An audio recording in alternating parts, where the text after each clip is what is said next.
সবাই ছেলে হলে খুশি হয়। আমার পেঁপে গাছ ছেলে হয়েছে। এখন সে পেঁপে গাছে কী চিকিৎসা দিচ্ছি, সাথেই থাকেন, পুরো ভিডিওটা দেখবেন। কেমন লাগবে অবশ্যই কিন্তু কমেন্টে জানিয়ে যাবেন।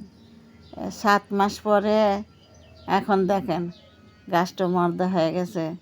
এখন সবাই বলে যে আগা কেটে দিলে পরে পেঁপে ধরবে। তখন সেই চিকিৎসায় নিচ্ছি।